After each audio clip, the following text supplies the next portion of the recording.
নমস্কার, আমি দেবপ্রিয়া। পারিজাতের প্রথম একটি মিনি ভ্লগে আপনাদের সবাইকে স্বাগতম। আমরা চলে গেছিলাম ব্যস্ততম জীবন থেকে একদিনের ছোট্ট একটা ছুটি কাটানোর জন্য দ্য ফ্রোজেন গার্ডেন নামের একটি রিসর্টে, কলকাতা থেকে সামান্য দূরত্বে। বারুইপুর থেকে চাম্পাহাটি থেকে ডান দিক নিয়ে খানিকটা গেলেই দেউলি বলে একটি জায়গায় এই রিসর্টের অবস্থান। গুগল আপনারা করতেই পারেন। গুগল ম্যাপে যদি আপনারা দ্য ফ্রোজেন গার্ডেন রিসর্ট মারেন, অনেক রকম রাস্তা আপনাদের দেখিয়ে দেবে। সাথের প্রিয় মানুষটি কিংবা বন্ধু কিংবা ফ্যামিলি নিয়ে হাতে 1.5 দিন মতো সময় নিয়ে চলে গেলেই হবে এই ফ্রোজেন গার্ডেন রিসর্টে। যেহেতু আমি ঘুরতে বেশ ভালোবাসি, তো মাঝে মাঝেই 1-2 দিনের ছুটিতে এদিক ওদিক বেরিয়ে পড়ি। আপনাদের যদি সহযোগিতা পাই, আরও এরকম ছোট ছোট মিনি ভ্লগ আরও অনেক নিয়ে আসবো। প্রকৃতির এই সুন্দর পরিবেশ উপভোগ করতে করতে আমার বাড়ি থেকে মাত্র 45 মিনিটে পৌঁছে গেছিলাম দ্য ফ্রোজেন গার্ডেন নামের এই রিসর্টটিতে। তো চলুন, আমরা এইভাবেই পৌঁছে গেলাম দ্য ফ্রোজেন গার্ডেন রিসর্টে। এটা হচ্ছে ওদের পার্কিং এরিয়া, বেশ স্পেশিয়াস, অনেকটা জায়গা, সুন্দর করে সাজানো একটি রাস্তা যেখান থেকে আপনাকে আপনার রুমে যেতে হবে। আর ডান দিকের এই ছোটো মতো ঘরটা দেখছেন, এখানে হচ্ছে ওদের রিসেপশন এরিয়া। এখানে আমরা কিছুক্ষণ বসে অপেক্ষা করে কাজকর্ম সেরে চলে গেছিলাম নিজের ঘরে। আগেই বলে রাখি, আমি কিন্তু ঘরের ভিডিও করতে ভুলে গেছি, মানে রুম ট্যুর দিতে ভুলে গেছি। দেখুন কি সুন্দর একটা প্রপার্টি, বেশ সাজানো গুছানো, তাই না? বন্ধুদের সাথে বা ফ্যামিলির সাথে এখানে বসে কিন্তু বেশ জমি আড্ডা মারা যায়। আর ছোট বাচ্চা থাকলে তাতেও সমস্যা নেই। এই যে এত খেলার জিনিস, ঘোরার জিনিস এদিক ওদিক। এই বলে রাখি, এটা কিন্তু একটি পেট ফ্রেন্ডলি রিসর্ট। এদের নিজেদেরও একটা ছোট্ট সদস্য আছে যে কিন্তু খুবই শান্ত, আর তার কিন্তু প্রচণ্ড আত্মসম্মান। তাকে কেউ ঘরের ভিতরে না ডাকলে সে কিন্তু ঘরের ভিতরে ঢোকে না, সে বাইরেই বসে আপনার জন্য অপেক্ষা করে। এরপর আসা যাক এদের রুমের ডিটেলসে।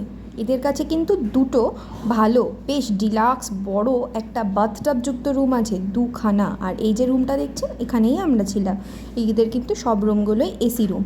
আর এরা কিন্তু শুধুমাত্র পেট ফ্রেন্ডলি রিসর্ট তাই নয়, এরা কিন্তু গাছ জিনিসপত্র প্রত্যেকটার খুব সুন্দর করে যত্ন করে। দেখতেই পাচ্ছেন এত সুন্দর। আমরা কিন্তু গেছিলাম মে মাসে, 8ই মে, মানে বুঝতেই পাচ্ছেন ভরা গরমে। তাও কিন্তু এরা কি সুন্দর সব কিছু সাজিয়ে গুছিয়ে সুন্দর করে ফুলের বাগান করে রেখেছে, দেখতে পাচ্ছেন। আর এই যে বড় জায়গাটা দেখছেন, এটা হচ্ছে এদের পার্টি এরিয়া। মানে আপনার যদি আপনার ফ্যামিলির সাথে কোনো পার্টি করার হয় বা কোনো রকম সেলিব্রেশন, এখানে আপনারা করতেই পারেন। আর এইদিকে দেখুন আরও একটা বসার জায়গা। যদি ইনকেস অনেক ভিড় থাকে, তো তখন আপনারা এদিক ওদিক কোথাও একটা বসে নিজের মতো করে সময় কাটাতেই পারেন। এই যে রাস্তাটা দেখছেন, এই রাস্তাটা হচ্ছে এরকমভাবে সুন্দর করে ফুল দিয়ে সাজানো। ওখানে অনেকগুলো বসার সিটিং, এখানে ওরা প্রচুর সিটিং অ্যারেঞ্জমেন্ট করেছে যেহেতু এদের প্রচুর গেস্ট থাকে। আর এখানে হচ্ছে ওদের 2টো সুইমিং পুল। এই একটা সুইমিং পুল, আমরা যখন গেছিলাম সেই সময় এখানে কাজ হচ্ছে। পুলে নামার আগে কিংবা নামার পরে আপনারা এখানে স্নান করতে পারবেন। এখানে বসে একান্তে কিছুটা সময়ও কাটাতেই পারেন। এখানে ওদের অনেকটা স্পেশিয়াস একটা জায়গা। এটা হচ্ছে বাচ্চাদের জন্য বেসিক্যালি বলা যেতে পারে, কারণ এখানে একটা ছোট্ট মতো জায়গা রয়েছেন, দেখতেই পাচ্ছেন, বাচ্চাদের জন্য। দেখতে পাচ্ছেন কি সুন্দর সবুজে ঘেরা নয়।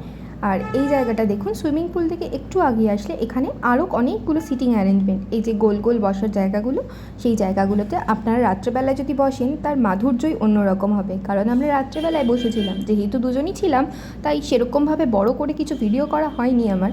কিন্তু আশা করছি এই জায়গাটা সকালবেলায় দেখতে আপনাদের আরও ভালো লাগবে। অপরূপ প্রকৃতির মাঝে একটা রাত, একটা ছোট্ট করে একটা ছুটির দিন আপনারা কাটাতেই পারেন। দেখছেন কি সুন্দর ডিটেলস দিয়ে সমস্ত কিছু সাজানো গুছিয়ে রেখেছে ওরা আরও প্রপার্টি বাড়াচ্ছে। আমরা যখন কথা বলেছিল এটা 2 বিঘা জমির ওপর এই প্রপার্টিটা। এখন ওরা শুনলাম আরও বাড়াচ্ছে। তো এই হচ্ছে প্রপার্টি, এই হচ্ছে একটা পার্টি এরিয়া। আপনারা চাইলে এখানে একদিনের জন্য মানে নাইট স্টে না করেও যেতে পারেন। আর এই জায়গাটা হচ্ছে ওদের বড় পার্টি এরিয়াগুলো। মানে ধরুন আপনারা পিকনিক করতে যাচ্ছেন অফিস ট্যুরে বা কিছু, তখন আপনাদের এই জায়গাগুলো অ্যালার্ট হয়। আর ওই যে 2টো বাথরুম রয়েছে, যেহেতু পিকনিকে গেলে বাথরুমের তো দরকার পড়বেই। এই ঘরটা দেখেছেন কি সুন্দর, দেখুন কি সুন্দর। আর বলে বোঝানো যাবে না যে ভিতরটা কি সুন্দর ঠান্ডা ছিল। এখানে কিন্তু কোনো রকম ওরা বাউন্ডারি ক্রিয়েট করেনি যে আপনারা এখানে যেতে পারবেন না, ওখানে যেতে পারবেন না। আপনারা কিন্তু সমস্ত জায়গাতে ঘুরতে পারবেন। এটা হচ্ছে ওদের মাড হাউস। এটা একদম প্রপার্টির ওদের শেষের দিকের একটা মাড হাউস। 2খানা মাড হাউস আছে এখানে সম্ভবত। এই মাড হাউসগুলো আমরা খুলে দেখিনি যদিও, কিন্তু মাড হাউসগুলো আমরা অন্য মাড হাউসগুলো দেখেছিলাম, সেগুলোও কিন্তু খুবই সাজানো গোছানো সুন্দর, বেশ বড় জায়গা। এই বড় প্লেগ্রাউন্ডটায় চাইলেই ক্রিকেট খেলতেই পারেন। আর এটা হচ্ছে ওদের সেকেন্ড পুল। আর একটা খুবই বেশি মানে ইম্পর্ট্যান্ট একটা জিনিস আপনাদের বলে রাখি, ওরা কিন্তু প্রপার হাইজিন মেনটেন করে।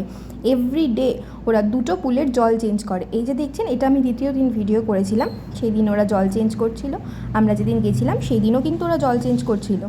এইগুলো হচ্ছে বসার কিছু সিটিং অ্যারেঞ্জমেন্ট করে রেখেছে, যেখানে বসলে অপূর্ব সুন্দর একটি হাওয়া আপনি উপভোগ করতে পারবেন। আর এখানে অনেকগুলো দোলনা আছে। ওই কোনায় একটা ওদের রিসেপশন হাউস বা কিছু একটা আছে। আর এখানে প্রচুর পাখি আছে, এখানে প্রচুর পাখি, হাঁস ওরা কিন্তু পোষে, নিজেরাই পোষে। আর তারা কিন্তু আপনাকে বিরক্ত করতে আসবে না। হ্যাঁ, যদি আপনিও না ওনাদের বিরক্ত করেন তাহলেই তারা আপনাকে বিরক্ত করবে না। এখানে বসে আপনারা কিছুটা সময় একান্তে নিজের মতো করে কাটাতেই পারেন। এই মাড হাউসগুলোতেই আমরা গেছিলাম, বেশ ভালো লেগেছিলো এই মাড হাউসগুলো। 3খানা মাড হাউস আছে এখানে আর একটা বসার এরিয়া। আমরা যখন গেছিলাম তখন ওনাদের বোটিং ব্যবস্থা বন্ধ ছিল, সম্ভবত কিছু কারণে, আমরা ঠিক জানি না। কিন্তু এখানে কিন্তু আপনারা আসলে এই পুকুরটার মধ্যে আপনারা বোটিংও করতে পারেন। এরপর আমরা চলে গেছিলাম একটুখানি জলকেলি করতে। হ্যাঁ, যারা একদিনের জন্য এখানে আসবেন তারাও কিন্তু এই সুইমিং পুল অ্যাক্সেস ফেসিলিটিটা পাবেন, কারণ এখানে সুইমিং পুলও পাবেন, আবার একান্তে বসে কাটানোর সময়ও পাবেন। আর আপনারা চাইলে রাতে না থেকেও কিন্তু দিনে একটা রুম নিয়ে থাকতেই পারেন। জলকেলির পর চলে যাওয়া যাক একটু খাওয়া দাওয়া সেরে আমরা একটুখানি ঘরে গিয়ে রেস্ট নিয়েছিলাম। তারপরে এই হচ্ছে সেই অন্তিম মুহূর্ত, যেই মুহূর্তের জন্যই আমরা এই রিসর্টটাকে বেছে নিয়েছিলাম। হ্যাঁ, আমাদের অ্যানিভার্সারি সেলিব্রেশন, আমাদের 10 বছর একসাথে থাকার পূর্ণতা পেল, তাই জন্য আমরা একটা ছোট্ট সেলিব্রেশন করেছিলাম নিজেদের মতো করে। আমরা এই জায়গাতে গিয়ে সেলিব্রেশন করব ভেবেছিলাম, তো আমরা যাই হোক ভাবে সেলিব্রেশন করেছি। এটা কিন্তু রাত 12টার সময়। হ্যাঁ, আমরা দুজনই ছিলাম, আর ওনারা কিন্তু আমাদেরকে একবারের জন্য বলেননি যে না, এরকমভাবে রাত 12টার সময় সেলিব্রেশন করা যাবে না, কারণ আমরা কোনো পার্টি বা হুল্লোড় কিছুই করিনি, জাস্ট নর্মালি যেরকম সেলিব্রেশন হয় 12টার সময় সেরকমই একটা সেলিব্রেশন করেছিলাম। তো প্রীতম আমাকে বললো যে রেডি হয়ে একটু বাড়িতে আসো, তারপরে ও একটা ছোট্ট করে সারপ্রাইজ অ্যারেঞ্জ করলো। এটাই হচ্ছে সেই সারপ্রাইজের ভিডিও। এরকম একটা সারপ্রাইজ আমার জন্য দিল। তো আমার এই জন্যই ভালো লেগেছে, কারণ ওখানে স্টাফেদের ব্যবহার খুবই ভালো, ঠিক আছে, খুবই ভালো। তো আমার বেশ ভালো লেগেছে। আমরা নিজেদের মতো করে বেশ সেলিব্রেশন করে রাতে ঘুমিয়ে পড়লাম। ঘুমিয়ে আমরা যখন সকালবেলায় উঠে একটুখানি ফ্রেশ হলাম। আপনাদেরকে আগে একটা কথা বলে রাখি, যেটা হচ্ছে ওদের ফুড একটা প্যাকেজ আছে, সেটা হচ্ছে 1200 টাকার একটা প্যাকেজ, ঠিক আছে। সেই প্যাকেজের মধ্যে আপনারা পেয়ে যাবেন, সেটা আপনারা ফার্স্ট দিনও নিতে পারেন বা সেকেন্ড দিনও নিতে পারেন, একটা ব্রেকফাস্ট। সেই ব্রেকফাস্টের মধ্যে থাকবে লুচি, আলুর দম, ঘুগনি আর কাঁচা গোল্লা।